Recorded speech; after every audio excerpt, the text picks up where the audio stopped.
Welcome back to civil tech. Assistant engineer, overseer first grade, second grade, tracer ഈ എക്സാംസിനെല്ലാം question ചോദിക്കുന്ന ഒരു സബ്ജക്റ്റാണ് നമ്മളിന്ന് ഡിസ്കസ് ചെയ്യാൻ പോകുന്നത്, എസ്റ്റിമേഷൻ ആൻഡ് കോസ്റ്റിംഗ്. അപ്പോൾ ആദ്യം നമ്മൾ ഈ സബ്ജക്റ്റിൽ അറിയേണ്ട കാര്യം എന്താണ് എസ്റ്റിമേഷൻ, അതുപോലെ എന്താണ് ക്വാണ്ടിറ്റി സർവേയിങ് എന്നാണ്. അപ്പോൾ എന്താണെന്ന് നമുക്ക് നോക്കാം. നോർമലി നമ്മൾ ക്വാണ്ടിറ്റി സർവേയിങ് എന്ന് പറയുമ്പം ഒരു എക്സാക്റ്റ് ക്വാണ്ടിറ്റി കാൽക്കുലേറ്റ് ചെയ്യുന്ന ഒരു വർക്കിൻ്റെ അല്ലെങ്കിൽ ഒരു ഐറ്റം വർക്കിൻ്റെ ഒരു എക്സാക്റ്റ് ക്വാണ്ടിറ്റി കാൽക്കുലേറ്റ് ചെയ്യുന്ന പ്രോസസ്സിനെയാണ് നമ്മൾ ക്വാണ്ടിറ്റി സർവേയിങ് എന്ന് പറയുന്നത്. അതുപോലെ എസ്റ്റിമേഷൻ എന്ന് പറഞ്ഞാൽ എക്സ്പെക്റ്റഡ് ആയിട്ടുള്ള എക്സ്പെൻഡിച്ചർ എത്രയെന്ന് നമ്മൾ കൺസ്ട്രക്ഷന് മുന്നേ തന്നെ കാൽക്കുലേറ്റ് ചെയ്യുന്നതിനെയാണ് എസ്റ്റിമേഷൻ എന്ന് പറയുന്നത്. അപ്പോൾ ഇതാണ് ഇതിൻ്റെ വ്യത്യാസം എന്ന് പറയുന്നത്, ക്വാണ്ടിറ്റി സർവേയുടെയും എസ്റ്റിമേഷൻ്റെയും. അപ്പോൾ ക്വാണ്ടിറ്റി സർവേയിങ് എന്ന് പറയുന്നത് ഇതൊരു എക്സാക്റ്റ് ക്വാണ്ടിറ്റി കണ്ടുപിടിക്കുന്നതിനെയാണ് ക്വാണ്ടിറ്റി സർവേയിങ് എന്ന് പറയുന്നത്. The process of calculating exact quantity of various items of work, അതിലെർത്ത് വർക്കും വുഡ് വർക്കും ഒക്കെ നമുക്ക് എക്സാമ്പിളായിട്ട് കൊടുക്കാം. നെക്സ്റ്റ് എസ്റ്റിമേഷൻ എന്ന് പറഞ്ഞാൽ വേറൊന്നുമല്ല, സിമ്പിളായിട്ട് പറഞ്ഞാൽ എക്സ്പെൻഡിച്ചർ ബിഫോർ കൺസ്ട്രക്ഷന് മുന്നേ നമ്മൾ കണ്ടുപിടിക്കുന്നതിനെയാണ് അല്ലെങ്കിൽ കാൽക്കുലേറ്റ് ചെയ്യുന്നതിനെയാണ് എസ്റ്റിമേഷൻ എന്ന് പറയുന്നത്. Estimation is an art of calculating the quantities and the expected expenditure incurred in a particular work or project before construction. That is estimation. ഇനി നമുക്ക് നോക്കാനുള്ളത് എന്തൊക്കെയാണ് എസ്റ്റിമേഷൻ്റെ ഇമ്പോർട്ടൻസ് അല്ലെങ്കിൽ അതിൻ്റെ ആവശ്യകത എന്താണെന്ന് നോക്കാം. നോർമലി നമ്മൾ എസ്റ്റിമേഷൻ യൂസ് ചെയ്യുന്നതെന്ന് വെച്ചാൽ ഒരു അപ്രോക്സിമേറ്റ് കോസ്റ്റ്, കൺസ്ട്രക്ഷൻ വർക്കിൻ്റെ അപ്രോക്സിമേറ്റ് കോസ്റ്റ് കണ്ടുപിടിക്കാൻ വേണ്ടിയിട്ട്, അതുപോലെ തന്നെ ടെൻഡേഴ്സ് ഇൻവൈറ്റ് ചെയ്യാൻ വേണ്ടിയിട്ട്, കോൺട്രാക്ടേഴ്സിനെ അറേഞ്ച് ചെയ്യാൻ വേണ്ടിയിട്ട്, നമ്മുടെ മെറ്റീരിയൽ റിക്വയർമെൻറ്റിൻ്റെ ഒരു ഐഡിയ നമുക്ക് ഈ പറയുന്ന എസ്റ്റിമേഷൻ ചെയ്ത് കഴിയുമ്പോൾ കിട്ടും. കോൺട്രാക്ടേഴ്സിൻ്റെ പേയ്മെൻറ്റ് നമുക്ക് ഓൾറെഡി കാൽക്കുലേറ്റ് ചെയ്ത് വെക്കാൻ പറ്റും. അതുപോലെ തന്നെ ബിൽഡിങ്ങിൻ്റെ സെയിൽ വാല്യൂസ് സെറ്റ് ചെയ്യാം, റെൻറ്റ് ഫിക്സ് ചെയ്യുക, ഇതുപോലത്തെ ഒരുപാട് കാര്യങ്ങൾക്ക് വേണ്ടിയിട്ടാണ് നമ്മൾ എസ്റ്റിമേഷൻ ചെയ്യുന്നത്. അതുപോലെ തന്നെ ഇനി അടുത്ത് നമുക്ക് നോക്കാൻ പോകുന്നത് ഇതിന് എന്തൊക്കെ ഡേറ്റാസാണ്, ഈ എസ്റ്റിമേഷൻ ചെയ്യണമെങ്കിൽ നമുക്ക് എന്തൊക്കെ ഡേറ്റാസാണ് ആവശ്യമെന്നാണ് ഇനി നോക്കാൻ പോകുന്നത്. അപ്പോൾ മെയിനായിട്ട് ഡേറ്റ എന്ന് പറയുമ്പോൾ ഡ്രോയിങ് വേണം, സ്പെസിഫിക്കേഷൻ വേണം, റേറ്റ് വേണം. ഇതിനെ നമ്മൾ DSR ഷോർട്ട് കട്ടായിട്ട് DSR എന്ന് പറയാം. ഡ്രോയിങ് എന്ന് പറയുമ്പോൾ അതിൽ പ്ലാൻസ്, എലിവേഷൻ, സെക്ഷൻസ് വരും, പിന്നെയുള്ള സ്പെസിഫിക്കേഷൻ, റേറ്റ്സ്. ഇത്രയും ഡേറ്റാസാണ് നമുക്കൊരു എസ്റ്റിമേഷൻ പ്രിപ്പയർ ചെയ്യാനായിട്ട് ആവശ്യമായിട്ടുള്ളത്. അപ്പോൾ നമുക്ക് എന്തൊക്കെയാണ് ഷോർട്ട് കട്ട് പറഞ്ഞാൽ DSR എന്ന് വെച്ചാൽ ഡ്രോയിങ്, എസ് എന്ന് പറയുന്ന സ്പെസിഫിക്കേഷൻ, 6 റേറ്റ്. ഇതിൽ നമുക്ക് ആദ്യം എന്താണ് ഡ്രോയിങ് എന്ന് നോക്കാം. ഡ്രോയിങ് എന്ന് പറഞ്ഞാൽ നമുക്കറിയാം, ഇപ്പോൾ നമ്മൾ വരയ്ക്കുന്ന പ്ലാൻ, സെക്ഷൻ, എലിവേഷൻ, അതുപോലെ തന്നെ എല്ലാം വരും, site plan, layout, service plan, എല്ലാ സംഭവങ്ങളും വരുന്നതാണ് എന്തെന്ന് പറയുന്നത് ഡ്രോയിങ് വർക്ക് എന്ന് പറയുന്നത്. അതിൽ നമുക്ക് ഓരോന്നിനും ഓരോ സ്കെയിൽസ് പറഞ്ഞിട്ടുണ്ട്. സൈറ്റ് പ്ലാൻ ആണെങ്കിൽ 1:400 ആണ് പറയുന്നത്. ലേഔട്ട് 1:500 ഉണ്ട്, 1:400 പറയുന്നുണ്ട്. സർവീസ് പ്ലാൻ എന്ന് പറഞ്ഞാൽ സെയിം ആസ് സൈറ്റ് പ്ലാൻ ആണ്, അതിനെക്കാട്ടും കുറയാൻ പാടില്ല. ബിൽഡിംഗ് പ്ലാൻ നമുക്കറിയാം നോർമലി നമ്മൾ വരയ്ക്കുന്നതാണ്, കോളേജിലൊക്കെ പഠിക്കുന്ന സമയത്ത് നമുക്ക് ബിൽഡിംഗ് പ്ലാൻ വരയ്ക്കാനുള്ളതാണ്. 1:100 ആണ് സ്കെയിൽ എടുക്കുന്നത്. ഡീറ്റെയിൽഡ് ആയിട്ടുള്ള ഡ്രോയിങ്ങിന് നമ്മൾ 1:10 to 1:30 ആണ് നമ്മൾ യൂസ് ചെയ്യുന്നത്. ഓക്കെ, ഇത്രയാണ് നമ്മൾ ഡ്രോയിങ്ങിൽ വരുന്നത്. രണ്ടാമത്തെ ഡേറ്റയാണ് സ്പെസിഫിക്കേഷൻ എന്ന് പറയുന്നത്. സ്പെസിഫിക്കേഷൻ എന്ന് പറയുമ്പോൾ മെയിനായിട്ട് രണ്ടായിട്ടാണ് സ്പെസിഫിക്കേഷൻ ക്ലാസിഫൈ ചെയ്തിരിക്കുന്നത്. ജനറൽ സ്പെസിഫിക്കേഷനും ഉണ്ട്, അതുപോലെ തന്നെ ഡീറ്റെയിൽഡ് സ്പെസിഫിക്കേഷനും ഉണ്ട്. ജനറൽ സ്പെസിഫിക്കേഷനിലെന്ന് പറയുമ്പം വർക്കിൻ്റെ നേച്ചർ, അവിടുത്തെ മെറ്റീരിയൽ, അതിൻ്റെ ക്വാണ്ടിറ്റീസ്, ആ വർക്ക് ചെയ്യുന്നതിന് വേണ്ടിയിട്ടുള്ള എത്ര ക്വാണ്ടിറ്റി വേണം, ഈ കാര്യങ്ങളെല്ലാമാണ് ജനറൽ സ്പെസിഫിക്കേഷൻസിൽ വരുന്നത്. ജനറൽ ആയിട്ടുള്ള ഇൻഫർമേഷൻസ് ആണ് നമുക്ക് എന്തിൽ വരുന്നത്, ജനറൽ ഇൻഫർമേഷനായിട്ട് കിട്ടുന്നത്. ഡീറ്റെയിൽഡ് സ്പെസിഫിക്കേഷൻസിലെന്ന് പറയുമ്പോൾ നമുക്ക് അവിടെ ഡീറ്റെയിൽ ആയിട്ട് എത്ര ക്വാണ്ടിറ്റി, അതിൽ നമ്മൾ എന്ത് മെത്തേഡാണ് എക്സിക്യൂട്ട് ചെയ്യാൻ പോകുന്നത്, അതുപോലെ തന്നെ അവിടുത്തെ മിക്സ് പ്രൊപ്പോർഷൻ എത്രയാണ്, ഇതിൻ്റെയൊക്കെ ഡീറ്റെയിൽ ആയിട്ടുള്ള കാര്യങ്ങളാണ് ഡീറ്റെയിൽഡ് എസ്റ്റിമേറ്റിൽ പറയുന്നത്. അപ്പോൾ ജനറൽ അല്ലെങ്കിൽ ബ്രീഫ് സ്പെസിഫിക്കേഷൻ എന്ന് പറഞ്ഞാൽ it gives the general idea of the building which includes the nature, class of work and material, quality in general term to be used in various parts of work. Then detailed specification നോക്കുകയാണെങ്കിൽ ഇതിലെന്താണ്, it gives the detailed description of various items of work which includes the quantity and quality of materials, mixed proportion, method of execution of work. അപ്പോൾ ഇതാണ് സ്പെസിഫിക്കേഷനിൽ പറയാനുള്ള. അടുത്ത റേറ്റാണ്. റേറ്റിൽ വേറെ ഒന്നുമില്ല, എന്താണ്, യൂണിറ്റ് ക്വാണ്ടിറ്റി കണ്ടുപിടിക്കാൻ വേണ്ടിയിട്ടാണ് നമ്മൾ റേറ്റ് ഇടുന്നത്. Amount to be spend for the completion of unit quantity of work. ഇനി നമ്മൾ അടുത്ത് നോക്കാൻ പോകുന്ന റേറ്റ് അനാലിസിസ് അല്ലെങ്കിൽ എന്താണ് അനാലിസിസ് ഓഫ് റേറ്റ് എന്നാണ്. റേറ്റ് അനാലിസിസ് അല്ലെങ്കിൽ അനാലിസിസ് ഓഫ് റേറ്റ് ആണ്. വേറൊന്നുമല്ല, നമ്മളിപ്പോൾ ഒരു ഐറ്റം ഉണ്ടെങ്കിൽ ആ ഐറ്റത്തിൻ്റെ റേറ്റ് ഡിറ്റർമിൻ ചെയ്യുന്നതാണ് ആ റേറ്റ് അനാലിസിസ് എന്ന് പറയുന്നത്. ഓക്കെ, അപ്പോൾ റേറ്റ് അനാലിസിസ് എന്ന് പറഞ്ഞാൽ it is a process of determining the rate of an item is called rate analysis. അപ്പോൾ സിമ്പിളായിട്ട് റേറ്റ് അനാലിസിസ് അതിൻ്റെ പേരിൽ തന്നെ ഉണ്ട്. അനാലിസിസ് ചെയ്യുന്നത്, റേറ്റിന് അനാലിസിസ് ചെയ്യുന്ന പ്രോസസ്സിനെയാണ് നമ്മൾ റേറ്റ് അനാലിസിസ് എന്ന് പറയുന്നത്. അതുപോലെ തന്നെ ഇതിൽ എന്തൊക്കെ ഡീറ്റെയിൽസ് വേണമെന്ന് ചോദിച്ചാൽ ഒരു മെറ്റീരിയലിൻ്റെ ക്വാണ്ടിറ്റി എത്ര വേണം, ക്വാണ്ടിറ്റിയാണ് ആദ്യം പറയുന്നത്. ആ ക്വാണ്ടിറ്റിയിൽ മെറ്റീരിയലിന് എത്ര വേണം എന്നുണ്ട്. അതുപോലെ തന്നെ അവിടുത്തെ ലേബേഴ്സിൻ്റെയും ക്വാണ്ടിറ്റി നമ്മൾ അറിഞ്ഞിരിക്കണം, എത്ര ആൾക്കാരാണ് ചെയ്യുന്നതിന് വേണ്ടതെന്ന് അറിഞ്ഞിരിക്കണം. കാരണം നമുക്കത് വെച്ചിട്ടാണ് എമൗണ്ട് കാൽക്കുലേറ്റ് ചെയ്യേണ്ടത്. അപ്പോൾ ഇതിൻ്റെയൊക്കെ ഡീറ്റെയിൽസ് നമ്മൾ അറിഞ്ഞിരിക്കണം. അടുത്ത് പറയുന്ന കോസ്റ്റാണ്. ഈ പറഞ്ഞ മെറ്റീരിയൽസിൻ്റെയും ലേബറിൻ്റെയും കോസ്റ്റ് അതും നമുക്ക് അറിയേണ്ടതായിട്ടുണ്ട്. ഇതിൻ്റെയും ഡീറ്റെയിൽസ് വേണം. പിന്നെ നമ്മൾ അവിടെ യൂസ് ചെയ്യുന്ന എക്യുപ്മെൻറ്റിൻ്റെ കോസ്റ്റ്, ഓക്കെ, എക്യുപ്മെൻറ്റിൻ്റെ കോസ്റ്റും അറിഞ്ഞിരിക്കണം. പിന്നെയുള്ള ഓവർ ഹെഡ് ചാർജസ് അതും ഇമ്പോർട്ടൻ്റ് ആണ്. ഓവർ ഹെഡ് ചാർജസ്, ഈ ഓവർ ഹെഡ് ചാർജസ് എന്ന് പറയുമ്പോൾ മെയിനായിട്ട് വരുന്നത് water supply, supervision, electrification, rent, transportation, ഇതെല്ലാമാണ് ഓവർ ഹെഡ് ചാർജസിൽ വരുന്നത്. പിന്നെ ഉള്ളതെന്ന് പറഞ്ഞാൽ പ്രോഫിറ്റ് കൂടെ നമ്മൾ പറയുന്നുണ്ട്. അപ്പോൾ റേറ്റ് അനാലിസിസിന് അല്ലെങ്കിൽ അനാലിസിസ് ഓഫ് റേറ്റ് എന്ന് പറഞ്ഞാൽ എന്താണ്, റേറ്റിനെ ഡിറ്റർമിൻ ചെയ്യുന്ന പ്രോസസ്സിനെ, അതിപ്പോൾ ഓരോ ഐറ്റം ആയിരിക്കാൻ വരുന്നത്, അപ്പോൾ ഓരോ ഐറ്റത്തിൻ്റെയും റേറ്റിനെ ഡിറ്റർമിൻ ചെയ്യുന്ന പ്രോസസ്സിനെയാണ് റേറ്റ് അനാലിസിസ് അല്ലെങ്കിൽ അനാലിസിസ് ഓഫ് റേറ്റ് എന്ന് പറയുന്നത്. അപ്പോൾ അതിന് ഡീറ്റെയിൽസ് എന്ന് പറഞ്ഞാൽ ക്വാണ്ടിറ്റി ഓഫ് മെറ്റീരിയൽസ് ഉണ്ട്, ലേബറിൻ്റെ ക്വാണ്ടിറ്റി, അതുപോലെ തന്നെ കോസ്റ്റ്, എക്യുപ്മെൻറ്റിൻ്റെ കോസ്റ്റ്, ഓവർ ഹെഡ് ചാർജസ്, പിന്നെ പ്ലസ് പ്രോഫിറ്റ്. അതുപോലെ തന്നെ ഈ മെറ്റീരിയലിൻ്റെയും ലേബേഴ്സിൻ്റെയും റേറ്റ് എന്ന് പറഞ്ഞു. ഈ റേറ്റ് എപ്പോഴും നമ്മൾ എടുക്കുന്നത് ഷെഡ്യൂൾ ഓഫ് റേറ്റ് എന്ന് പറഞ്ഞ ബുക്കിൽ നിന്നാണ്. ഓക്കെ, ഷെഡ്യൂൾ ഓഫ് റേറ്റിൽ നിന്നാണ് എടുക്കുന്നത്. ഷെഡ്യൂൾ ഓഫ് റേറ്റ്, ഈ ഷെഡ്യൂൾ ഓഫ് റേറ്റിൽ നിന്നാണ് മെറ്റീരിയലിൻ്റെയും അതുപോലെ തന്നെ ലേബേഴ്സിൻ്റെയും റേറ്റ് എടുക്കുന്നത്. ശ്രദ്ധിക്കുക, റേറ്റ് എടുക്കുന്നതാണ് ഷെഡ്യൂൾ ഓഫ് റേറ്റ്. ഇനി ക്വാണ്ടിറ്റീസ്, നമ്മുടെ മെറ്റീരിയൽസിൻ്റെയും അതുപോലെ തന്നെ ലേബേഴ്സിൻ്റെയും ക്വാണ്ടിറ്റീസ് നോക്കുവാണെങ്കിൽ അത് എടുക്കുന്നത് ഡേറ്റാ ബുക്കിൽ നിന്നാണ്. അപ്പോൾ മെറ്റീരിയൽസും കോസ്റ്റിൻ്റെയും റേറ്റ് എടുക്കാനാണെങ്കിൽ ഷെഡ്യൂൾ റേറ്റും, അതുപോലെ തന്നെ ഇതിൻ്റെ ക്വാണ്ടിറ്റീസ് എടുക്കാനാണ് എങ്കിൽ സ്റ്റാൻഡേർഡ് ഡേറ്റാ ബുക്കും. ഇത് ഇമ്പോർട്ടൻ്റ് ആയിട്ട് വരുന്ന പോയിൻറ്റ്സ് ആണ്. ഇനി അടുത്ത് പറയുന്ന സാങ്ഷനെ കുറിച്ചാണ്. നമുക്ക് എത്ര ടൈപ്പ് സാങ്ഷൻ ഉണ്ടെന്ന് അറിഞ്ഞിരിക്കണം. സാങ്ഷൻസ് എന്ന് പറയുമ്പോൾ മെയിനായിട്ട് 3 എണ്ണമാണ് ഉള്ളത്. ഫസ്റ്റ് പറയുന്ന അഡ്മിനിസ്ട്രേറ്റീവ് സാങ്ഷനാണ്, അഡ്മിനിസ്ട്രേറ്റീവ് സാങ്ഷൻ. രണ്ടാമത് പറയുന്നതെന്ന് പറഞ്ഞാൽ ടെക്നിക്കൽ സാങ്ഷൻ, മൂന്നാമത് ഫിനാൻഷ്യൽ അല്ലെങ്കിൽ എക്സ്പെൻഡിച്ചർ. ഈ അഡ്മിനിസ്ട്രേറ്റീവ് സാങ്ഷൻസിൽ നമ്മൾ അറിഞ്ഞിരിക്കേണ്ടതായിട്ടുള്ള കുറച്ച് കാര്യമെന്ന് പറഞ്ഞാൽ ഫസ്റ്റ് പറയേണ്ടത് ഇതൊരു ഫോർമൽ അക്സെപ്റ്റൻസ് ആണ്. ഫസ്റ്റത്തേത് ഇതൊരു ഫോർമലായിട്ടുള്ള അക്സെപ്റ്റൻസ് ആണ് എന്തെന്ന് പറയുന്നത്, ഈ പറയുന്ന അഡ്മിനിസ്ട്രേറ്റീവ് സാങ്ഷൻ എന്ന് പറയുന്നത്. അതുപോലെ തന്നെ ഇതൊരു ഡിപ്പാർട്ട്മെൻറ്റ് കൺസേൺ കൂടെയാണ്. ഇതിൽ നമുക്ക് അപ്രോക്സിമേറ്റ് ആയിട്ടുള്ള എസ്റ്റിമേറ്റ് മതിയാവും. ഓക്കെ, അപ്രോക്സിമേറ്റ് എസ്റ്റിമേറ്റ് മതിയാവും. Approximate estimate and preliminary plans. അപ്പോൾ അപ്രോക്സിമേറ്റ് എസ്റ്റിമേറ്റും പ്രിലിമിനറി പ്ലാൻസും ആയിരിക്കും നമുക്ക് അഡ്മിനിസ്ട്രേറ്റീവ് സാങ്ഷൻസിന് കിട്ടാനായിട്ട് ആവശ്യമുള്ളത്. ഇതൊരു ഫോർമൽ അക്സെപ്റ്റൻസി കൂടെയാണ്. ഇനി രണ്ടാമത് പറയുന്നത് ടെക്നിക്കൽ സാങ്ഷനാണ്. രണ്ടാമത്തെ സാങ്ഷനാണ് ടെക്നിക്കൽ സാങ്ഷൻ. ടെക്നിക്കൽ സാങ്ഷൻ എന്ന് പറഞ്ഞാൽ നമ്മുടെ ഒറിജിനൽ സാങ്ഷൻ അല്ലെങ്കിൽ ഫൈനൽ സാങ്ഷൻ എന്നൊക്കെ പറയുന്നത് ടെക്നിക്കൽ സാങ്ഷനാണ്. കാരണം ഡീറ്റെയിൽഡ് ആയിട്ടുള്ള എസ്റ്റിമേറ്റ് ഉണ്ടെങ്കിലേ നമുക്ക് ടെക്നിക്കലായിട്ടുള്ള സാങ്ഷൻസ് നമുക്ക് കിട്ടത്തുള്ളൂ. അപ്പോൾ അതിൽ ഫസ്റ്റ് നമ്മൾ നോട്ട് ചെയ്യാണ്ട് ഡീറ്റെയിൽഡ് ആയിട്ടുള്ള എസ്റ്റിമേറ്റ് വേണം. ഓക്കെ, ഡീറ്റെയിൽഡ് എസ്റ്റിമേറ്റ് ഉണ്ടെങ്കിലേ നമുക്ക് ടെക്നിക്കൽ സാങ്ഷൻ കിട്ടത്തുള്ളൂ. അത് ഡിസൈൻ വേണം, ക്വാണ്ടിറ്റീസ്, നമ്മുടെ പ്ലാൻ, സെക്ഷൻ, എലിവേഷൻ എല്ലാത്തിൻ്റെ ഡീറ്റെയിൽസും വേണം. പക്ഷേ അഡ്മിനിസ്ട്രേറ്റീവ് സാങ്ഷൻസിലെന്ന് പറയുമ്പോൾ അവിടെ വേണം എന്തൊക്കെ, ആ പ്രൊജക്റ്റ് ഏത് പ്രൊജക്റ്റാണ് എടുക്കുന്നത്, അവിടുത്തെ റിപ്പോർട്ട്, സൈറ്റ് പ്ലാന്, ലൈൻ സ്കെച്ചും ലേഔട്ടും ഒക്കെ മതിയാവും.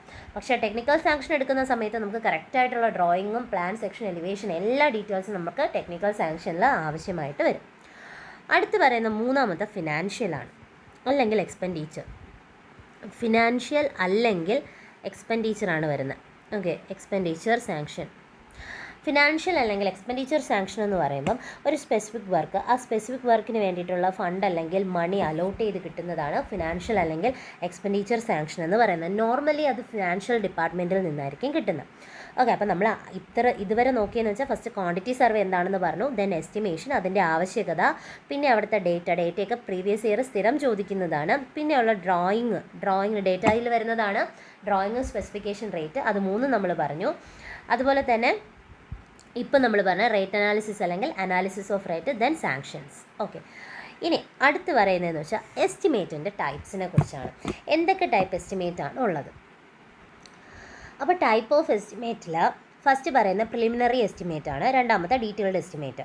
പ്രിലിമിനറി എസ്റ്റിമേറ്റിനെ നമ്മൾ അബ്സ്ട്രാക്ട് എസ്റ്റിമേറ്റ് അല്ലെങ്കിൽ അപ്രോക്സിമേറ്റ് എസ്റ്റിമേറ്റ്, അതുമല്ലെങ്കിൽ റഫ് കോസ്റ്റ് എസ്റ്റിമേറ്റ് എന്ന് പറയുന്നുണ്ട്. ഇതിൻ്റെ അതർ നെയിംസ് അറിഞ്ഞിരിക്കണം.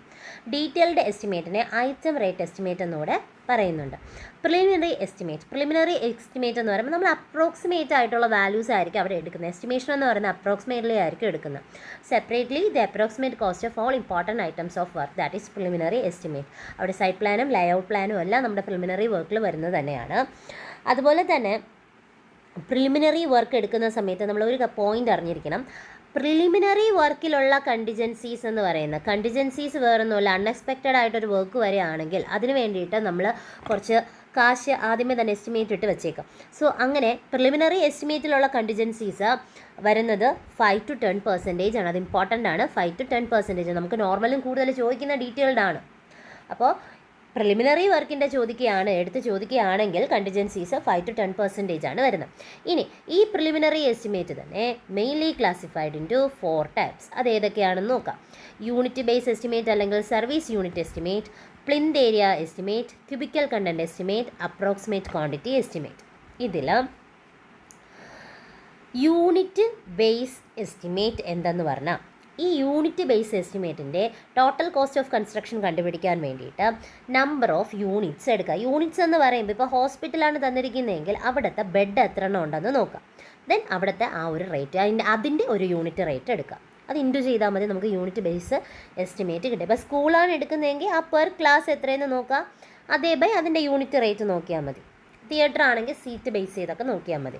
ഇനി പ്ലിന്ത് ഏരിയ എസ്റ്റിമേറ്റ് എന്താണെന്ന് പറഞ്ഞാൽ, അതുപോലെ തന്നെ യൂണിറ്റ് ബേസിൽ പറയാനുള്ള ഇപ്പം ഞാൻ പറഞ്ഞ എക്സാമ്പിൾസ് ആണ് ഈ താഴെ എഴുതുന്നത്. Theatre, hospital, schools. അടുത്ത പ്ലിന്ത് ഏരിയ എസ്റ്റിമേറ്റ് എന്ന് പറഞ്ഞാൽ കണ്ടുപിടിക്കാൻ എത്രയേ ഉള്ളൂ. ഇതൊക്കെ വേണമെങ്കിൽ പ്രോബ്ലം ആയിട്ട് നമുക്ക് ചോദിക്കാവുന്നതേ ഉള്ളൂ. കണ്ടുപിടിക്കുന്നത് എങ്ങനെയാണ്?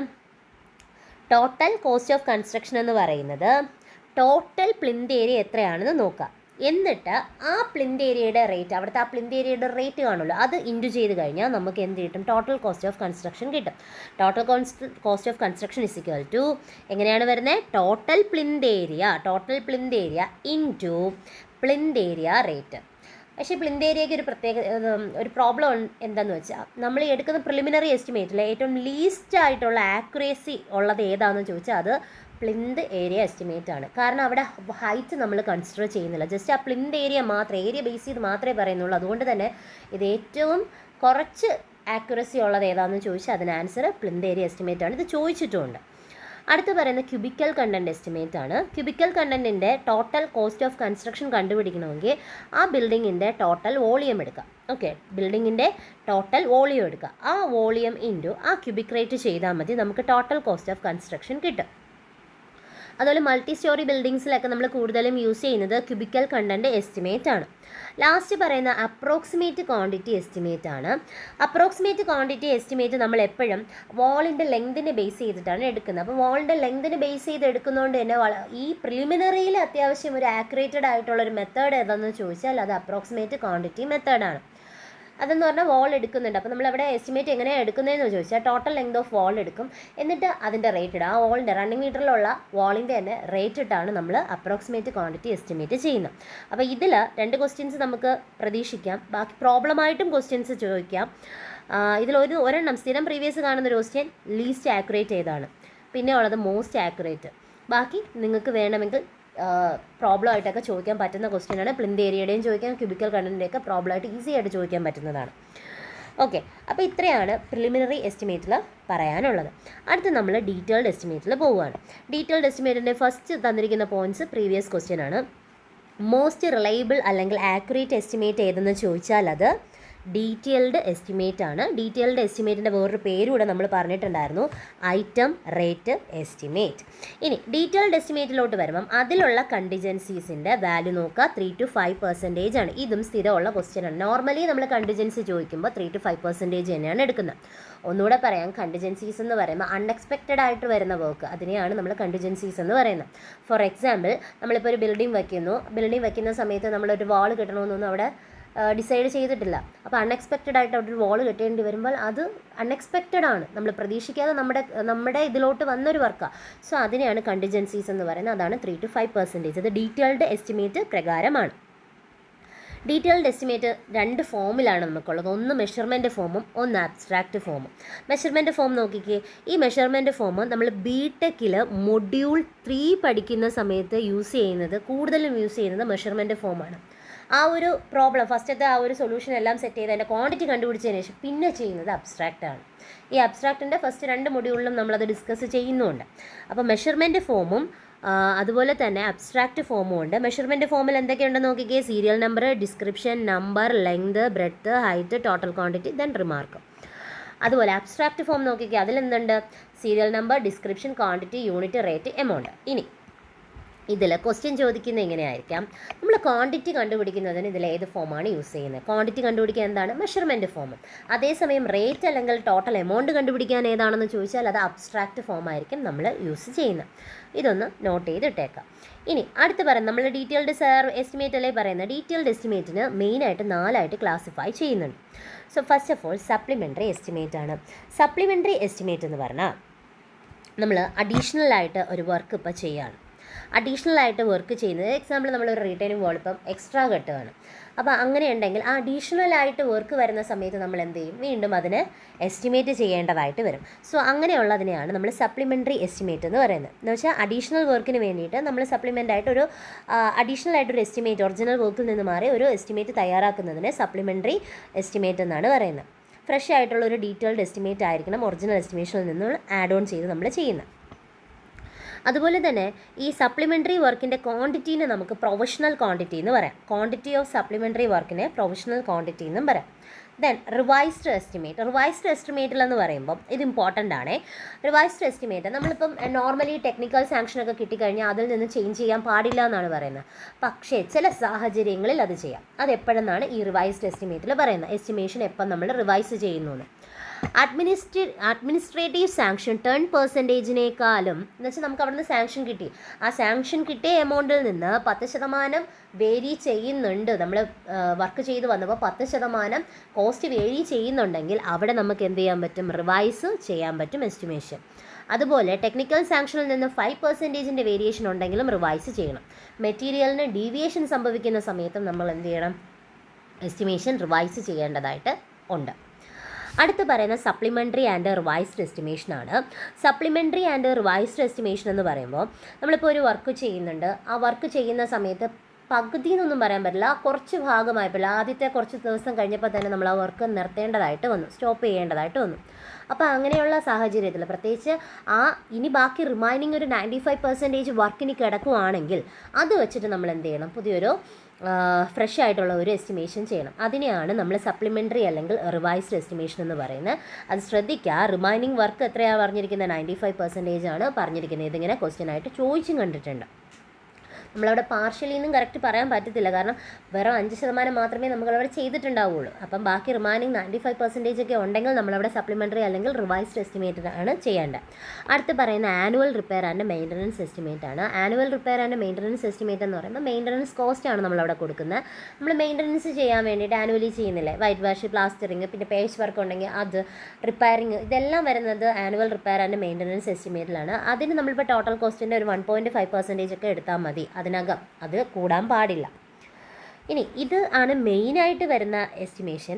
ഇനി അതല്ലാതെ തന്നെ ഒരു എസ്റ്റിമേഷൻ കൂടെ പറയുന്നുണ്ട്, എക്സ്റ്റൻഷൻ ആൻഡ് ഇമ്പ്രൂവ്മെൻറ്റ് എസ്റ്റിമേറ്റ്. എന്ന് വെച്ചാൽ ഇപ്പം നമ്മുടെ ഓൾഡ് ബിൽഡിങ്സ് ഒക്കെ ഉണ്ടെങ്കിൽ അത് ഈ റിപ്പയറിങ്ങും കാര്യങ്ങളും ഇല്ലാതെയൊക്കെ നമ്മൾ ഈ ഉള്ള ഓൾഡ് ബിൽഡിങ്ങിനെ എന്തെങ്കിലും റിന്യൂ ചെയ്ത് അവിടുത്തെ കാര്യങ്ങൾ ഇമ്പ്രൂവ്മെൻറ്റ് ചെയ്ത് സെറ്റ് ചെയ്യുന്നതിന് വേണ്ടിയിട്ട് നമ്മൾ എസ്റ്റിമേഷൻ തയ്യാറാക്കിയാൽ അതിനെ എക്സ്റ്റൻഷൻ ആൻഡ് ഇമ്പ്രൂവ്മെൻറ്റ് എസ്റ്റിമേറ്റ് എന്ന് പറയും. എക്സ്റ്റൻഷൻ ആൻഡ് ഇമ്പ്രൂവ്മെൻറ്റ് എസ്റ്റിമേറ്റ് എന്നാണ് പറയുന്നത്. ഇനി അടുത്ത് നമുക്ക് കുറച്ച് ടെക്നിക്കൽ ടേം നോക്കാം. അതിൽ ഫസ്റ്റ് പറയുന്ന bill of quantities. First one bill of quantity. Bill of quantity എന്ന് പറയുമ്പം നമ്മൾ ടെൻഡറിങ്ങിന് വേണ്ടിയിട്ട് യൂസ് ചെയ്യുന്ന ഒരു ഡോക്യുമെൻറ്റിനെയാണ് ബിൽ ഓഫ് ക്വാണ്ടിറ്റി എന്ന് പറയുന്നത്.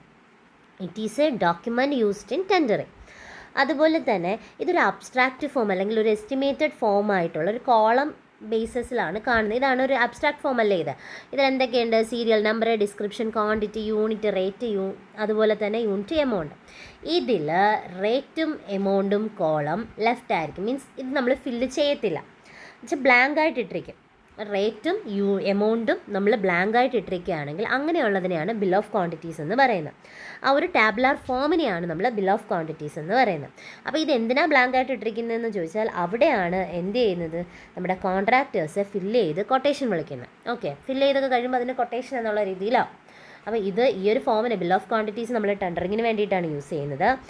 ഇതിൽ ഏതൊക്കെയാണ്? എമൗണ്ടും റേറ്റുമായിരിക്കും നമ്മൾ ബ്ലാങ്ക് ആയിട്ട് ഇടുന്നത്. അത് കോൺട്രാക്ടേഴ്സ് ആയിരിക്കണം ഫില്ല് ചെയ്യേണ്ടത്. സോ അതിനെ നമ്മളപ്പം കൊട്ടേഷൻ എന്നായിരിക്കും പറയുന്നത്. ഇനി രണ്ടാമത് പറയുന്ന earnest money deposit. Earnest money deposit എന്ന് പറയുമ്പം ടെൻഡർ സബ്മിറ്റ് ചെയ്യുന്ന സമയത്ത് കോൺട്രാക്ടേഴ്സ് ഒരു ഗ്യാരണ്ടിക്ക് വേണ്ടിയിട്ട് ഡെപ്പോസിറ്റ് കൂടെ അവിടെ അടയ്ക്കേണ്ടതായിട്ടുണ്ട്. ഏത് ഡിപ്പാർട്ട്മെൻറ്റാണോ അതിന്.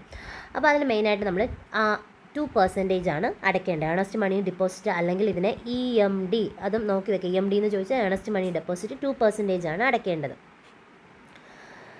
അടുത്ത് സെക്യൂരിറ്റി ഡെപ്പോസിറ്റ് എന്ന് പറയുമ്പം ഇപ്പോൾ നമ്മൾ ടെൻഡർ കൊടുത്തു കഴിഞ്ഞു. ആ ടെൻഡർ നമുക്ക് എന്ത് കിട്ടി? കോൺട്രാക്ട് ആക്സെപ്റ്റ് ചെയ്തു. ആ കോൺട്രാക്ടേഴ്സിൽ നിന്ന് ആക്സെപ്റ്റ് ചെയ്തു. ഒരാളെ സെലക്ട് ചെയ്യുമല്ലോ. അപ്പോൾ സെലക്ട് ചെയ്യുമ്പോൾ അയാൾ അടുത്ത് ഒരു 10% സെക്യൂരിറ്റി ഡെപ്പോസിറ്റ് അവിടെ വയ്ക്കേണ്ടതായിട്ടുണ്ട്. കാരണം അതൊരു ഗ്യാരണ്ടി തന്നെയാണ്, പണി തീരുന്നവരെ ഒരു 10%. ഇനി ഇതിലൊരു ഇമ്പോർട്ടൻ്റ് ആയിട്ട് വരുന്നത് 10% എന്ന് പറഞ്ഞാൽ EMD കൂടെയുള്ള 10% ആണ് വരുന്നത്. EMDയും സെക്യൂരിറ്റി ഡെപ്പോസിറ്റും കൂടെയാണ് 10%. എന്ന് വെച്ചാൽ EMD എന്ന് പറയുന്ന 2%, ബാക്കി 8%. ഇത് രണ്ടും കൂടെ ചേർത്തിട്ട് 10% ആയിട്ടാണ് നമ്മൾ സെക്യൂരിറ്റി ഡെപ്പോസിറ്റ് പറയുന്നത്. അടുത്ത് പറയുന്ന ലംസം ആണ്. ലംസം എന്ന് വെച്ചാൽ നമുക്കിപ്പം ചെറിയ ചെറിയ വർക്ക്സ് ഉണ്ട്, എസ്റ്റിമേഷൻ നമുക്ക് ചെയ്യാൻ പറ്റുന്നില്ല, എസ്റ്റിമേറ്റ് ചെയ്യാൻ പറ്റാത്ത രീതിയിലുള്ള ചെറിയ ചെറിയ വർക്ക്സ് ഒക്കെ ആണെങ്കിൽ അതിനെയാണ് നമ്മൾ എന്ത് പറയുന്നത്, ലംസം വർക്കിൽ ഉൾപ്പെടുത്തിയിരിക്കുന്നത്. കൂടുതലും സിവിൽ എഞ്ചിനീയറിംഗ് വർക്കായിട്ട് വരത്തില്ല, അതിന് പുറമേയുള്ള വർക്കായിട്ടാണ് നമ്മൾ പറയുന്നത്. പ്ലംബിങ്, ഫിറ്റിങ്, കിച്ചൺ വർക്ക്സ്, ഇതെല്ലാമാണ് ലംസമ്മിൽ വരുന്നത്. അടുത്ത് പറയുന്ന വർക്ക് ചാർജ് എസ്റ്റാബ്ലിഷ്മെൻ്റ് ആണ്. ടെമ്പററി ആയിട്ടുള്ള സ്റ്റാഫ്സിന് വേജസ് കൊടുക്കുന്നതിന് വേണ്ടിയിട്ടുള്ളതാണ് നമ്മൾ വർക്ക് ചാർജ് എസ്റ്റാബ്ലിഷ്മെൻറ്റ് പറയുന്നത്. എന്ന് വെച്ചാൽ ഇപ്പം ടെമ്പററി ആയിട്ടുള്ള ലേബേഴ്സ് കാണാം, വാച്ച്മാൻസ് കാണാം. അപ്പോൾ അങ്ങനെയുള്ള ആൾക്കാർക്കൊക്കെ സാലറി വരുന്നതെല്ലാം നമ്മൾ വർക്ക് ചാർജ് എസ്റ്റാബ്ലിഷ്മെൻറ്റിലാണ് കാണിച്ചിരിക്കുന്നത്. അതിന് വേണ്ടിയിട്ട് ടോട്ടൽ കോസ്റ്റിൻ്റെ ഒരു 1.5 to 2% ആണ് നമ്മൾ മാറ്റി വെച്ചേക്കുന്നത്. അടുത്ത കണ്ടിജൻസീസ് ഓൾറെഡി നമ്മൾ പറഞ്ഞു. അൺഎക്സ്പെക്റ്റഡ് വർക്ക് അല്ലെങ്കിൽ ഇൻസിഡൻ്റൽ എക്സ്പെൻസസ് അത് എത്രയാണ്? ഡീറ്റെയിൽഡ് എസ്റ്റിമേഷൻ പ്രകാരമാണ് പറയുന്നത് 3 to 5%. Then tools and plant എന്ന് പറയുന്നത് 1 to 1.5% ആണ് വരുന്നത്. ദെൻ സെൻറ്റേജ് ഓർ ഡിപ്പാർട്ട്മെൻറ്റൽ അല്ലെങ്കിൽ സൂപ്പർവിഷൻ ചാർജ്. അതെന്ന് വെച്ചാൽ അതർ ഡിപ്പാർട്ട്മെൻറ്റിന് വേണ്ടിയിട്ട് മറ്റൊരു ഡിപ്പാർട്ട്മെൻറ്റിൻ്റെ വർക്ക് എടുക്കുന്ന സമയത്ത് നമുക്ക് ഈ ഒരു എമൗണ്ട് എന്തായാലും കരുതിയിരിക്കണം. 10 to 15% ആണ് വരുന്നത്. Then electrification, sanitary and water supply, fan fittings, ഇത് മൂന്നും കൂടെ 20%, ഇലക്ട്രിഫിക്കേഷനും സാനിറ്ററി ആൻഡ് വാട്ടർ സപ്ലൈ 8%, പിന്നെ ഫിറ്റിങ്സ് വരുന്നത് 4% ആണ്. അടുത്ത് പറയുന്ന ബിൽഡിംഗ് കോസ്റ്റ് ഇൻഡെക്സ് ആണ്. ബിൽഡിംഗ് കോസ്റ്റ് ഇൻഡെക്സ് എന്ന് ഉദ്ദേശിക്കുന്നത് വേറെ ഒന്നുമല്ല, നമുക്കിപ്പം ഇപ്പോൾ ഒരു എടുക്കുന്ന കോസ്റ്റിലൊക്കെ അങ്ങോട്ടും ഇങ്ങോട്ടും ഒക്കെ വേരി ചെയ്യാം, റൈസും ഫോളും ഒക്കെ ഉണ്ടാവാനുള്ള ചാൻസ് ഉണ്ട്. ഒരു ഇയർ എടുക്കുകയാണെങ്കിൽ തന്നെ അതിൽ വേരിയേഷൻസ് വരുന്നുണ്ട്. അപ്പോൾ അത് ഡിപ്പെൻഡ് ചെയ്ത് നമ്മൾ എടുക്കുന്നതാണ് ബിൽഡിംഗ് കോസ്റ്റ് ഇൻഡെക്സ് എന്ന് പറയുന്നത്. അതുപോലെ തന്നെ ഇപ്പോൾ വർക്ക് എടുക്കുന്ന സമയത്ത് സബ് വർക്കും സബ് ഹെഡ് വർക്കും ഉണ്ട്. സബ് വർക്ക് എന്ന് പറഞ്ഞാൽ ഫസ്റ്റ് പറയുന്നത് സബ് വർക്ക് എന്ന് പറയുമ്പോൾ ഇപ്പോൾ ഒരു ലാർജ് പ്രൊജക്റ്റ് വർക്ക് ഉണ്ടെങ്കിൽ അതിനെ ഇപ്പോൾ ഓരോ ബിൽഡിങ്സും ഓരോന്നായിട്ട് ഡിവൈഡ് ചെയ്ത് എടുക്കുന്നതിനെ സബ് വർക്ക് എന്നും, സബ് ഹെഡ് വർക്ക് എന്നൊക്കെ പറയുന്നതെന്ന് വെച്ചാൽ നമുക്കിപ്പോൾ ഇപ്പോൾ ഒരു ബിൽഡിംഗ് എടുത്താൽ അതിൻ്റെ തന്നെ separate portions, earth work, excavation, അങ്ങനെ ഓരോ ഐറ്റംസ് ഡിവൈഡ് ചെയ്ത് കൊടുക്കുന്നതിന് സബ് ഹെഡ് വർക്ക് എന്നുമായിരിക്കും പറയുന്നത്. പിന്നെ ഉള്ളതാണ് ഡേ വർക്ക്. എന്താണ് ഡേ വർക്ക് എന്ന് നോക്കിയാൽ, ഡേ വർക്ക് എന്ന് പറയുന്നത് ഒരു ദിവസത്തിൽ ചെയ്യുന്ന വർക്ക് എന്ന് വെച്ചാൽ ഡെയിലി വേജസ് എന്നൊക്കെ പറയത്തില്ലേ, അതാണ് ഡേ വർക്കിൽ വരുന്നത്. ഓക്കെ, ഡേ വർക്ക് എന്ന് പറഞ്ഞാൽ certain item of work which cannot be measured like design works in plastering, architecture works etc. are valued and paid as day work. പിന്നെയുള്ളത് പ്രൈം കോസ്റ്റ്. അതും important ആണ്. നമ്മളൊരു ആക്ച്വൽ കോസ്റ്റ്, അതിനെയാണ് നമ്മൾ എന്ത് പറയുന്നത്, പ്രൈം കോസ്റ്റ് എന്ന് പറയുന്നത്. Actual cost of article at the shop, അതിനെയാണ് പ്രൈം കോസ്റ്റ്. ദെൻ അടുത്ത് പറയുന്നതെന്ന് വെച്ചാൽ പ്രൊവിഷണൽ സമ്മാണ്. ഇതൊരു എമൗണ്ടാണ്. എന്ന് വെച്ചാൽ നമുക്കിപ്പം എസ്റ്റിമേഷൻ ചെയ്യുന്ന സമയത്ത് ചിലതിന് നമുക്ക് എമൗണ്ട് കണ്ടുപിടിക്കാൻ പറ്റത്തില്ല. കറക്റ്റ് കാൽക്കുലേഷനോ കാര്യങ്ങളോ അതിൽ നമുക്ക് ചെയ്യാൻ പറ്റുന്നില്ല. അങ്ങനെയുള്ള ഇതിനെയാണ് നമ്മൾ പ്രൊവിഷണൽ സം എന്ന് പറയുന്നത്. It is the amount of provided in the estimate for some specialized work to be done by a specialized firm whose details are not known. Okay, not known at the time of the preparation of estimate. That is provisional sum. അടുത്ത term നമ്മൾ പറയുന്നത് plinth area ആണ്.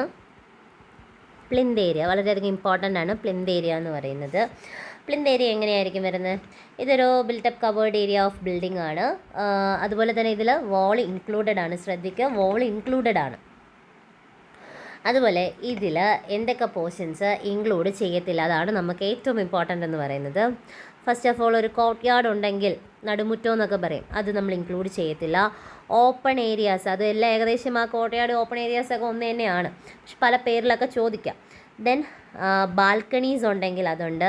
ക്യാൻഡിലീവർ പ്രൊജക്ഷൻസിലുള്ള നമ്മുടെ sunshade ഇല്ലേ, അപ്പോൾ അങ്ങനെ ഉണ്ടെങ്കിൽ അത് എന്ത് ചെയ്യത്തില്ല, പ്ലിന്തിൽ ഇൻക്ലൂഡ് ചെയ്യത്തില്ല. ഏരിയ ഓഫ് ലോഫ്റ്റ്, നമ്മുടെ തട്ടിമ്പുറം, അതൊന്നും എന്ത് ചെയ്യത്തില്ല, ഇതിൽ ഇൻക്ലൂഡ് ചെയ്യത്തില്ല.